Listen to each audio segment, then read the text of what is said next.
Akuthethwa xa kutyiwayo, kuyatyiwa.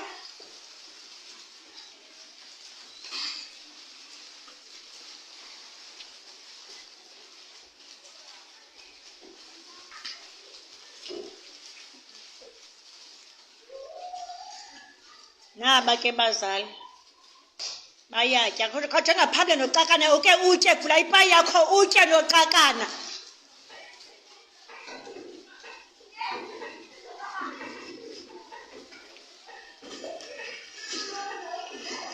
Nantsi ipain bazali bam, and ke andikwazi ukwenza ngakumbi. Wonke umntwana eklasini uyatya, andikwazi ukwenza ngakumbi. Ngoba ke yonke into yalapha eklasini uyikhutshelweni wena. Bona nje umuntu okhula lamba uyambona, umuntu okhula lamba uyabonakala. And there's a difference guys between umuntu okhula hlupheka nomuntu okhula lamba. Umuntu uthile okhula hlupheka umuntu ukuthi most black families we've been through that thing or we are going through that thing. Mhlambe kini namhlanje nilala ngepapa nekhabishi, nilala ngayo not willingly but anina choice, yiso isishiwo esikhona umama uhlangana nesikhabishi.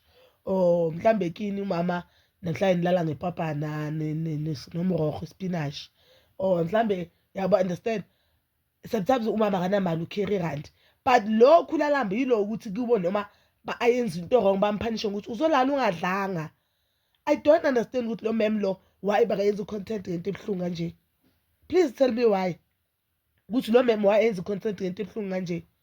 And I know ukuthi uyena mhlawumbe ingqondo yakhe uzitshela ukuthi ula umzali, but umzali akekho lapho. And if you check, there's chairs that ezinganabantwana in the class. That means they know ubunja balo mem abazali balabantwana. So they've decided because today is that pie day, naleyo juice encane. Ngona abantwana bethu abangayi. Ngona abantwana bethu bangayi. So the allegations they're saying umem has been suspended. And abona bomem abaningi uzophela umsebenzi ngenxa ye-TikTok. Izophela umsebenzi ngenxa ye-content. Because we want to be monetized using ingane zobuso, so ubuso bengane zethu, which is wrong. I was having this conversation nomnganami on our way back. Hey, ngathi umngane umpumi, my colleague. Then besikhuluma indaba ukuthi I don't understand ukuthi why abomem or bazali navuma ukuthi abantwana beni bashude ezikolweni, because I'm not comfortable ukuthi umntana amaphosta agqoke uniform. So I don't understand ukuthi why abomem bashude abantwana basesikolweni. Guys, we have abo baby daddy abangaphilanga la emqondo. Mhlamba akazothi umntwana ufundaphi. Wena sowushuda umntwana wami somvezile, sebazowazi nalabantu abafuna ungenza ububi ukuthi umntwana wami ufundaphi. You understand? I don't understand ukuthi ubani abanike i-right ukuthi bashude.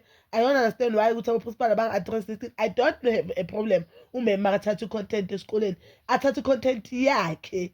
Or mhlambe ama-voices wabantwana kuvele yena, not ukuthi aveze ubuso babantwana bethu. No, lento le ukuthi umem uyafundisa 1+1 umntwana athi 2, omunye athi 10, bese avezwe nomntwana othi 10.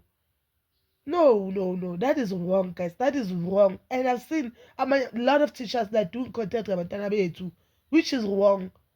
We all want to be content creators. We all want money, but we have our own reasons ukuthi why siyenza content abantwana bethu. So when ngithatha umntwana ngimisa esikoleni, where I think ukuthi kumele ayofunda ethole education, no, when ufika esikoleni uyenza umjivo wakho nomntanami. No, that is wrong, guys. I wanna lie, that is wrong. But I don't know when abazali bayivuma lento le. I don't think abazali bayivuma lento le ukuthi abantwana bashude bavezwa content. Ukhohlakele lo sisi, angifuni mama. And into emhlungu ukuthi ubuso bakhe akamvezanga. Ukhohlakele lo sisi. Ukhohlakele lo sisi. Ngephayi 15 rand, it's not even 15 rand la phayi. Ngephayi ne-juice. Lapha juice 7 rand. Ukhohlakele bakahlule ukuthenga umntwana we-1. Okay, asisi maybe baningi abangabhadalanga. Ne? Okay, abaningi abangabhadalanga. Usekabonile ukuthi laba abanye balovile kuzo e-1. Uhle ukuthi akhiphe 30 rand athenge iphayi e-1. Ukhohlakele lo sisi, akufuni nje ukucabanga, ayikho into esoyisho ngaphandle ukuthi ukhohlakele. Ukhohlakele akanabo ubumama, akanayo inimba ekuye. I so wish baveze ubuso bakhe simbone. Yazi I wish baveze ubuso bakhe simbone. Ukhohlakele khona umntwana bakazivala ubuso. Kusho ukuthi umntwana uyabona ukuthi umeme uyashuda. Umshudelani nomntwana? You could even hear kuvoice yakhe bakathethisa lo buja ukuthi you know what vele lo buja yebakhe ayekaze aze futhi akhiphe another statement ngcono athule manje because ayikho into azoyikhuluma mina ekuzoyiswa sibagatsheni. But bazala bami, please comment down below how you felt about this pie and juice situation, and please don't forget to like, subscribe, share, and hit that notification button. Ngidithanda ukuya nokubuya.